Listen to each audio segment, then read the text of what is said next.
ATN নিউজের নিয়মিত আয়োজন আমাদের কথায় স্বাগত জানাচ্ছি আমি রবিউল ইসলাম রবি। প্রিয় দর্শক, প্রক্সি পদ্ধতিতে প্রবাসে থাকা প্রায় 1.5 কোটি বাংলাদেশি এবার জাতীয় নির্বাচনে ভোট দেওয়ার সুযোগ পাবেন। আমাদের কথার আজকের পর্বে আমরা তুলে ধরব এ বিষয়ে সাধারণ মানুষের মতামত। একজনের ভোট আরেকজন দিবে, এটা সঠিক না। যার ভোট সে দিবে, সে যেভাবে এখন তো অনলাইন হয়ে গেছে, পৃথিবীর এক প্রান্ত থেকে আরেক প্রান্তে অনলাইনেও দিতে পারে। সেই হিসেবে এই প্রক্সি ভোটটা আমার ব্যক্তিগতভাবে এটা বিধিসম্মত না। এটা যার ভোট সে দিবে, এটাই নিয়ম, যেহেতু অনলাইন সিস্টেম। এভাবে হয় না, এটার মধ্যে আপনার অনিয়মের সংখ্যাটাই বেশি থাকে, অনিয়মের সংখ্যাটাই বেশি থাকে। হ্যাঁ, যদি অত্যাধুনিক কোনো প্রযুক্তি থেকে থাকে, ওটা আমার এই মুহূর্তে জানা নেই, ওটা আবার বিবেচনার বিষয়। কিন্তু আমার মনে হয় না এটা সুষ্ঠু হবে বলে। এটা আপনার এইভাবে হয় না যে আমি বিদেশ থাকবো, আমার পক্ষ থেকে একজনে এখানে প্রক্সি ভোট দিয়ে দেবে, এটার মধ্যে দুর্নীতি হওয়ার আশঙ্কাটা সবচেয়ে বেশি আমার মনে হচ্ছে। আপনাদের এখানে দুইজন আছেন, একজন হচ্ছে সাংবাদিক, একজন হচ্ছেন ক্যামেরাম্যান। আমি পছন্দ করি সাংবাদিককে। সাংবাদিক আমি সেকেন্ড পার্সনকে বললাম তুমি সাংবাদিককে আমার ভোটটা দিয়ে দিও, সে তো আপনার ভোটটা না দিয়ে সে তো ক্যামেরাম্যানকেই ভোটটা দিতে পারে। তার মানে এটা তো আমি কোনো কিছু পাই না। দিবে কি দিবে না এটা আমি কোনো প্রকার আমি পাচ্ছি না, শিওর পাচ্ছি না যে আমার ভোটটা আমার জায়গা মতো যে পড়তেছে। অতএব এটা আমি একমত না। এক কথা আমি বলছি, আমি একমত না, এটা অন্যের প্রতি আমার নির্ভরশীল। আপনার প্রক্সি যাওয়াটা মানে বিষয়টা মানে যুক্তিসঙ্গত না, মানে ব্যাপারটা এরকমই দাঁড়াইলো। আর হচ্ছে কথা, হ্যাঁ, মানে প্রবাসীদের যদি ভোটারের আয়ত্ত আনা যায় সেটা অনেক সুন্দর। যদি প্রক্সির মাধ্যমে সেটা যে কোনোভাবে একটা মানে মিথ্যা বা দায়ভার এটা হতে পারে আর কি। এই প্রক্সি ভোট একজনের মাধ্যমে আরেকজন দেবে, এটা আসলে বেমানন্দে খারাপ দেখা যায়। ঠিক আছে, এটা দিতে গেলে মানে গ্রহণযোগ্যতা হবে না। ঠিক আছে, এটা মনে হয় যারা প্রবাসী আছে তারা সে যখন নিজের ভোট নিজে দিতে পারবে, তাই তখন সে দেশের নাগরিক হিসেবে গ্রহণযোগ্যতা ফিরে পাবে। ঠিক আছে, আমার মনে হয় প্রক্সি না করে সরাসরি যদি একটা সার্ভার করে তাদেরকে এন্ট্রি দেওয়া হয়, পাসওয়ার্ড করে দেওয়া হয় যে তারা তাদের প্রার্থীকে ভোট দিল, এবং সেটা কাউন্ট করে মূল ভোটারের যে গণনা হবে সেখানে সেটা অ্যাড হবে, তাহলে তার সংখ্যাটাও, ভোটারের সংখ্যা বাড়লো।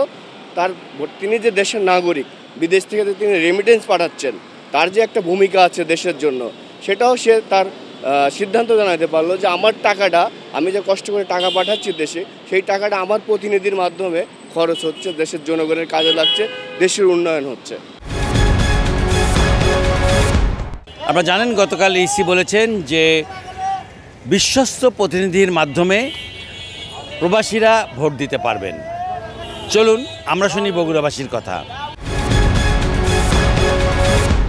ইসির যে বক্তব্য যে প্রবাসীরা এই দেশের মানুষের মাধ্যমে ভোট দিতে পারবে, এটা এক ধরনের ছেলে খেলার মতো।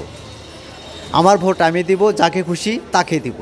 এখন প্রবাসীরা বলছে যে আমি অমুক লোকের মাধ্যমে ভোটটা আমি দিচ্ছি, এটা তো সম্পূর্ণ একটা জালিয়াতি এবং জাল ভোট। এটা সম্পূর্ণ গ্রহণযোগ্য নয়। যার যার প্রতিনিধি, যার যার পছন্দের লোক থাকতে পারে, কিন্তু আমি একজনকে পছন্দ করি, আমার ভোট আর একজন দিয়ে দিবে, এটা আমার মানে সুবিধা বলে আমি মনে করি না। যার ভোট সেই দিবে। যদি প্রক্রিয়াটা যদি সেই রকমভাবে তৈরি করা যায়, সেইভাবে যদি আপনার প্রস্তুতি নেওয়া যায়, নির্বাচন কমিশন যদি সেইভাবে প্রস্তুতিটা নিয়ে নেয় যে প্রবাসীরাও ভোট দিবে, কিন্তু যার ভোট সেই দিবে, কিন্তু একজনের ভোট আর একজনে দিবে, এটা আসলে মানে গ্রহণযোগ্য সব দলের কাছে মনে হয় হবে না, আমি মনে করি। না, আমরা এটা পছন্দ করি না। যার ভোট সে দেবে, এটাই নিয়ম। অন্য কোনো পদ্ধতি আপনারা অনুসরণ করবেন না। আজকের বিষয়, উপযুক্ত ব্যক্তির মাধ্যমে বা প্রতিনিধির মাধ্যমে প্রক্সি ভোট প্রদান করতে পারবেন প্রবাসীরা। এ বিষয়ে জানবো সাধারণ মানুষের কথা। আমি মাজহারুল ইসলাম মাসুম গাজীপুর থেকে আপনাদেরকে নিয়ে যাচ্ছি সাধারণ মানুষের কাছে। যারাই থাকে তারা তো একটা ভোটের অধিকার আছে, তারা ভোট দিতে চায়, কিন্তু হয়তো দেখা যায় যে তারা আসতে পারে না প্রয়োজনের সময়, অথবা বিদেশে ভোটের ব্যবস্থা করলে অনেক টাকা খরচ হয় সরকারের।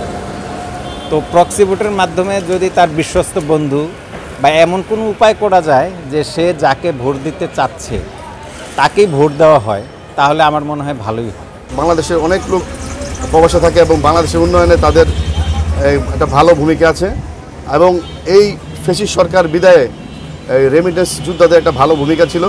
তো সরকারের এই সিদ্ধান্তকে আমি স্বাগত জানাই। আশা করি প্রবাসীদের প্রবাসীরাও এতে খুশি হবে যে তাদের সেই ভোটাধিকার এতদিন বঞ্চিত ছিল, সেই ভোটাধিকার তাদের প্রতিনিধিদের মাধ্যমে তারা প্রক্সি ভোট দিতে পারবে। আমি এই সিদ্ধান্তকে সরকারকে স্বাগত জানাই। প্রিয় দর্শক, এই ছিল আমাদের কথার আজকের আয়োজন। আমি রবিউল ইসলাম রবি ছিলাম আপনাদের সঙ্গে। আবার দেখা হবে নতুন কোনো বিষয় নিয়ে, নতুন কোনো পর্বে। সে পর্যন্ত সবাই ভালো থাকুন, সুস্থ থাকুন, আর সঙ্গে থাকুন এটিএন নিউজের।